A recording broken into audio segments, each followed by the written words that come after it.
আজ থেকে প্রায় ২০ বছর আগের কথা। গ্রামটার নাম বেল পাহাড়ি।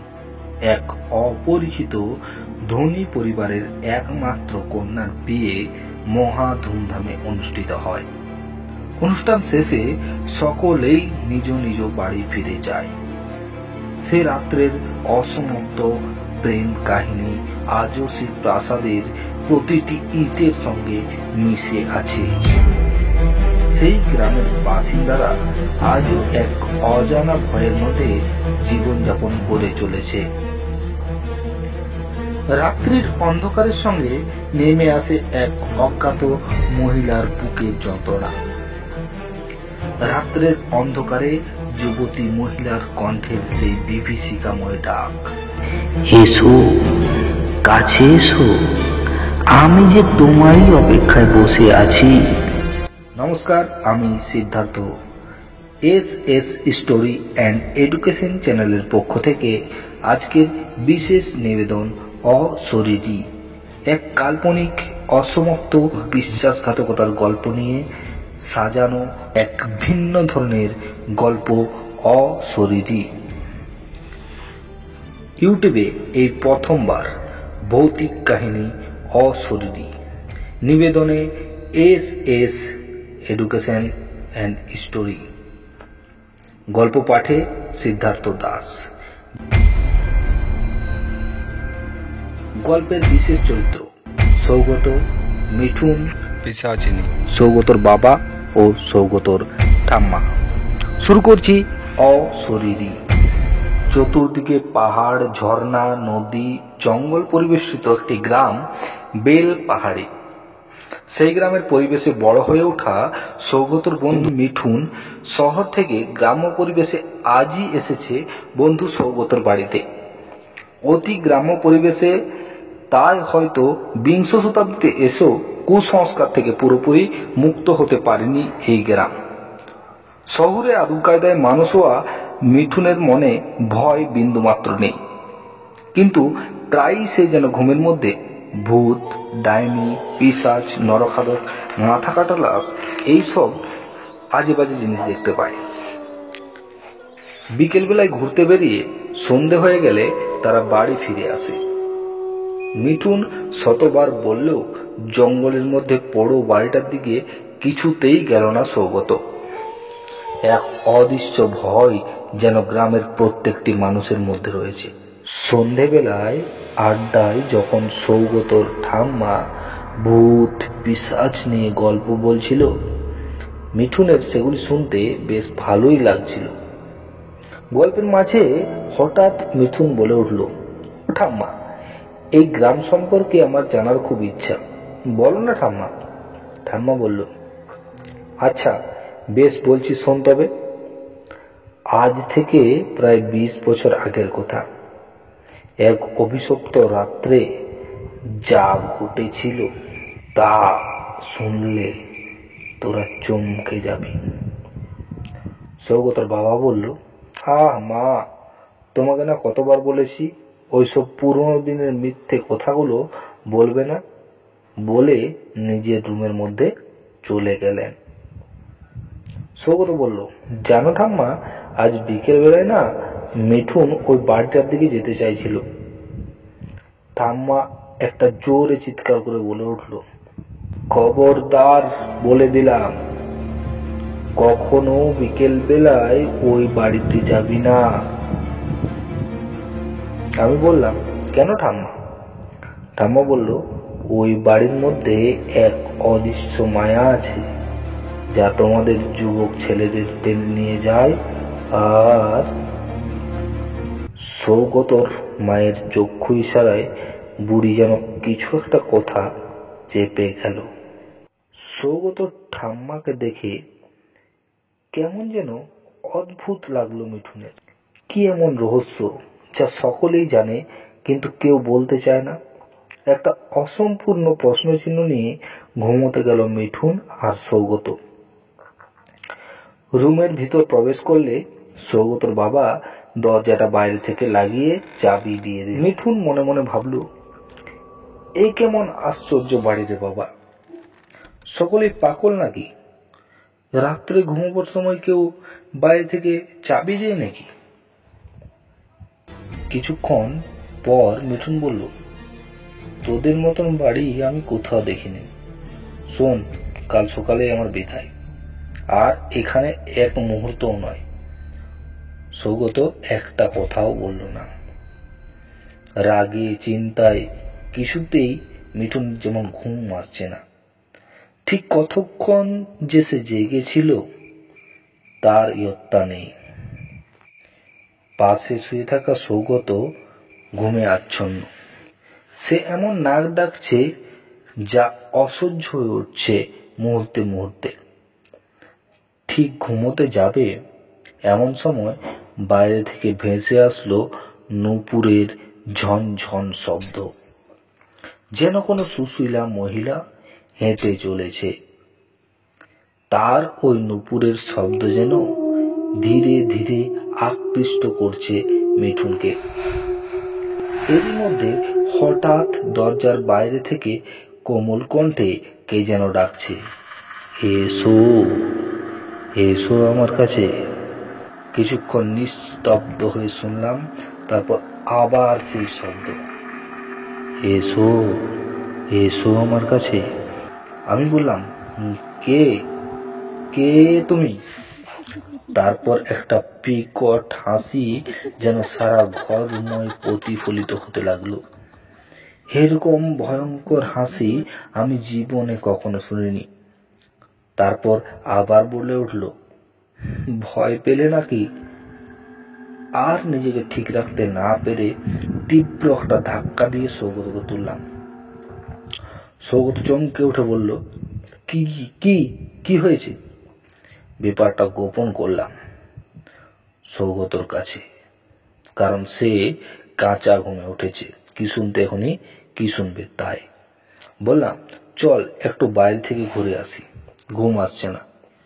মনে মনে ভাবলাম, সৌগতকে যদি এখনই কিছু বলি সে হয়তো বাইরে যেতে দেবে না, আর সে মনে মনে মিথ্যেও তো ভাবতে পারে।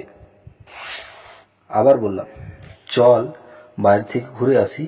সৌগত কিছু না বলে চুপচাপ রইল। তারপর সৌগতকে জোর করে বললাম, কিরে, যাবি কি না? এমন কথা শুনে রাগের মাথায় বললাম, বাইরে যদি না যাস তাহলে কিন্তু দরজা ভেঙে ফেলবো। মিঠুন জানতো এদের প্রতিটি বাড়িতে একটা করে গোপন দরজা আছে, কিন্তু সেই দরজার কোনো চাবি নেই। একমাত্র তাদের পরিবারের মানুষই কোনো এক অজানা মন্ত্র বলে সেই দরজা খুলতে পারে, অন্য কেউ সেই দরজা খুলতে পারে না। এসব কথা সে সৌগতর কাছেই শুনেছে। তারপর এক অস্ফুট কথার মধ্যে সৌগত কি যেন বলল, অমনি একটি অতি প্রাচীন দরজা সশব্দে খুলে গেল, যা প্রায় কয়েক দশক ধরে বন্ধ ছিল। পিছনের ওই দরজা দিয়ে বাইরে বেরিয়ে গেলাম দুজনেই। সিগারেটটা মুখে দিয়েছি, সেই শব্দ যেন আবার শুনলাম, আমার কাছ থেকে কয়েক হাত দূরে মাত্র। সৌগত বলল, শিগগির চল, ও এসেছে, না হলে ভীষণ বিপদ। তারপর আবার সেই ডাক, এসো, এসো আমার কাছে। তারপর সেই নূপুরের শব্দ অনুসরণ করতে লাগলাম। আমি যত দ্রুত হাঁটলাম সে আরো জোরে ছুটতে লাগলো। কিছু দূর যেতে না যেতেই অমাবস্যার অন্ধকার যেন পূর্ণিমার আলোয় চারিদিক স্পষ্ট হয়ে উঠল। তারপর দেখি এক অপরূপ সুন্দরী মহিলা, যার মুখের দিকটা অস্পষ্ট হলেও শারীরিক গঠন যেন যে কোনো যুবককে আকৃষ্ট করতে সক্ষম। আমাকে যেন সে হাতছানি দিয়ে ডাকতে লাগলো। মিঠুন মনে মনে ভাবল। আরো কিছু দূর যেতে না যেতেই দেখি এক বিশাল প্রাসাদ। বিকেল বেলায় যেখানে ছিল সেই পোড়ো ভাঙা বাড়ি, জঙ্গলের মধ্যে এত আলো এলো থেকে, যেখানে পুরোপুরি অন্ধকার এবং দুর্গম ছিল সেই রাস্তা পুরোপুরি পরিষ্কার হয় কি করে? আশ্চর্য, তবু সেই অদৃশ্য মায়ায় আকৃষ্ট হয়ে সেই প্রাসাদের ভিতর মনে হলো যেন হাজার জন মানুষ মহানন্দে রয়েছে। কিন্তু আশ্চর্য ব্যাপার, প্রাসাদের ভিতরে প্রবেশ করতেই দেখি কেউ কোথাও নেই, আর যে মেয়েটিকে অনুসরণ করছিলাম সেও অদৃশ্য। তারপর হঠাৎ চোখের সামনে ভেসে উঠল এক ভয়ঙ্কর মুখ, যার শরীর দেখে মনে হলো সুন্দরী যুবতী, কিন্তু মুখখানা যেন কত বড় পাথর দিয়ে থেতলে দিয়েছে কেউ। প্রশ্ন করলাম, কে কে কে তুমি? সে বলল, আমি। এক অদৃশ্য হাসিতে আমার কান মাথা যেন চিনচিন করে উঠল। রক্ত চাই, তোদের মতো যুবকদের রক্ত। তারপর আবার অদৃশ্য। বাড়ির ভিতর ঘরে প্রবেশ করতে দেখি সেই সুন্দরী মহিলা অপেক্ষা করছে। ভিতরে প্রবেশ করতে যাব এমন সময় কে যেন পিছন থেকে আমাকে টেনে নিল। তারপর আর কিছু মনে নেই। জ্ঞান ফিরতেই দেখি সকাল, আর সৌগতর বাড়ির সকলেই আমাকে ঘিরে বসে আছে।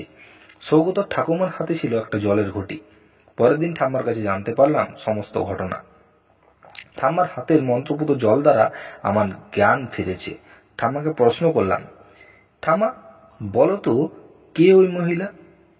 সে যেন এক মায়ায় বেঁধে রেখেছিল আমাকে।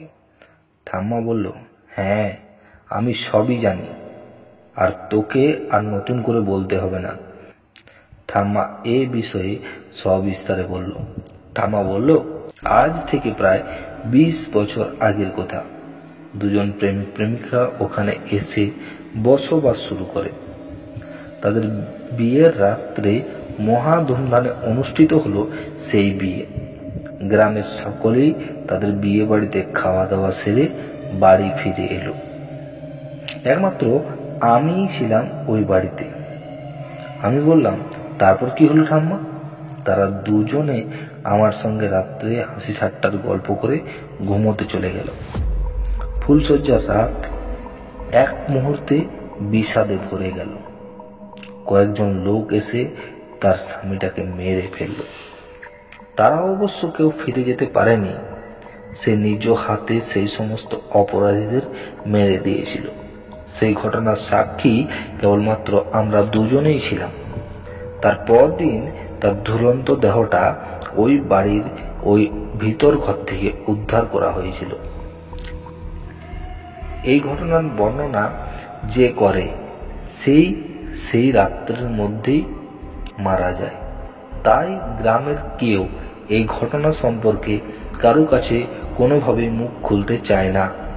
আর আমি জানি আমার মৃত্যু না হওয়া পর্যন্ত সেও ছাড়বে না। সৌগত বলল, কেন ঠাম্মা, তোমার কি দোষ?